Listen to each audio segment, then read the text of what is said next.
I feel like I am pedaling as fast as I can, but I'm on a stationary bike, so I'm not getting anywhere. And the truth is that there were actually three things that were keeping me stuck in this constant yo-yo dieting phase. Hello, friends, and welcome back to the Sweatable podcast. My name is Brooks Herbis, and I'm an online fitness, nutrition, and mindset coach who's here to help you simplify and make sense out of the all too confusing fitness and nutrition industry. Let's be real, there's a lot of conflicting information online, and it can be hard to know what's legit and who to trust. In every episode, I'll be sharing the science and psychology behind health, fitness, and long-lasting behavior change. But I'll also be sharing real-life practical application, because all of the best info in the world only matters if you can actually apply it to your real life. So grab a coffee, water, glass of wine, or lace up your walking shoes, and let's dive in.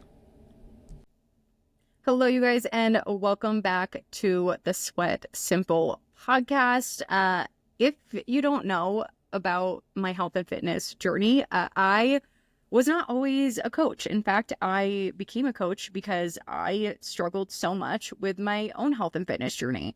Primarily in my early 20s, I grew up as a dancer from the time I was 5 to the time I graduated high school. I danced competitively. I was at a dance studio 5 hours every night.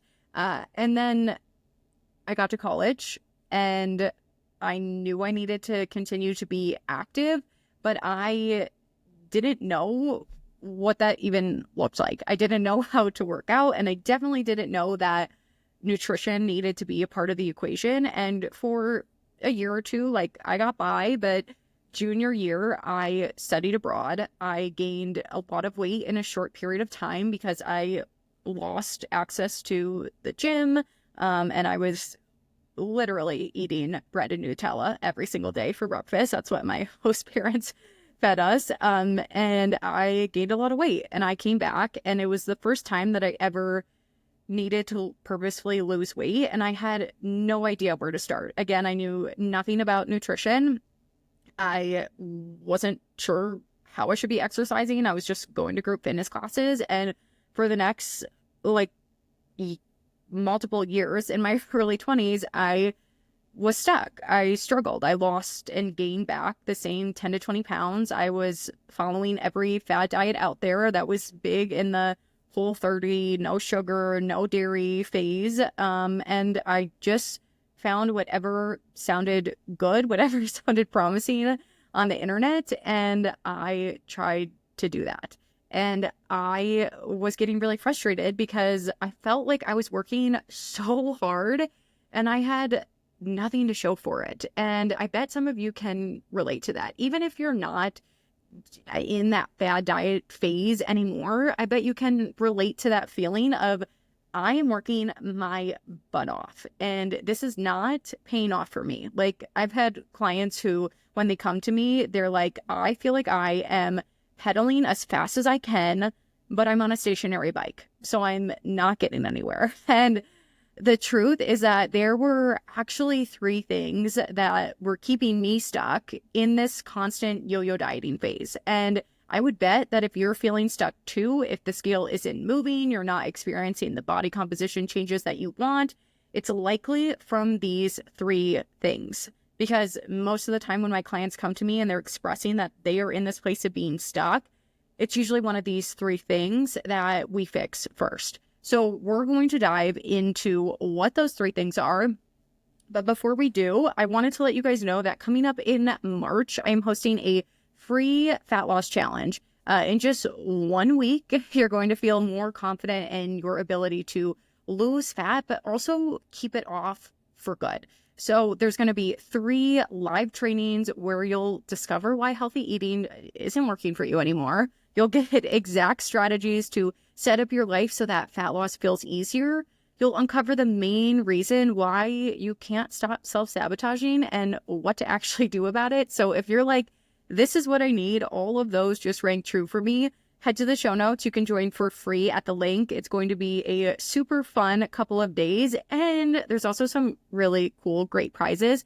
And I'm not someone who's just giving away a discount on my coaching as a prize. That I always feel like that's a scam. There's going to be like actually cool prizes that you guys are going to want. So join for free at the link in the show notes. But now we're going to dive into these. So like I said, there are typically 3 different reasons why you are feeling stuck. They're the same reasons that I was feeling stuck. And surprisingly, they don't actually have to do with those fad diets, the method that I was trying to use to lose fat. And if you can relate to any of these 3 as I'm going through them, I want you to send me a DM. If you hear one and you're like, this is me, shoot me a DM on Instagram. I'd love to hear from you. And just know that you're not alone in this. So reason number 1, I was thinking that I was either on track or off track. So if you're someone who's either all in on your nutrition or you're all out, you're going to have a hard time seeing long-term results. But I want you to know that this all or nothing thinking, this on track or off track thinking, this is human nature. Like, humans love all or nothing thinking. It's truly our brain's way of just simplifying things. It's our brain's way of making things really black or white. We like to have rules. We like to have things we can eat and things we shouldn't. We like to have, goals that we are hitting and goals that we aren't hitting. But this simplification doesn't work in the health and fitness space. And in fact, it's actually one of the biggest predictors of weight regain. Seriously, like when we are looking at what leads to regaining weight after dieting, it's because of all or nothing, black and white thinking. And this makes sense, right? Because we know that life doesn't allow us to be perfect most of the time. Life is not cut into this very black and white, cut and dry space. Life is busy. Life is messy. Life changes a lot, sometimes week to week. And life doesn't allow us to be perfect. So because of that, this natural way that we want to think in black and white, all or nothing, it doesn't work when it comes to health and fitness. So instead of trying to be perfect all the time, you really need to learn how to navigate this without being perfect. You need to learn how to truly ditch the track. So how can you do that? How can we ditch the track and instead start thinking about this as just life? I want you guys to stop being in this cycle of starting and stopping and really focus on just continuing on. So know that even if you can't be all in on your health and fitness goals, whether it's for a week, whether it's for a day, whether it's for a full month, that doesn't mean that you have to be all out. And the sooner that you can adapt this mindset of, I'm not on or off track, I'm just living my life and I'm just continuing on, the more consistent that you're going to be able to be and the more successful that you're going to be when it comes to fat loss. Now, the second reason that I typically see people being stuck and why I was stuck is that I was trying to control my fat loss through exercise. And you guys have probably all heard that phrase of, abs are made in the kitchen and we can't out-train a bad diet. Those are true. When we look at our total daily energy expenditure, our calories burned from exercise are less than 5% of our total calories burned for the day.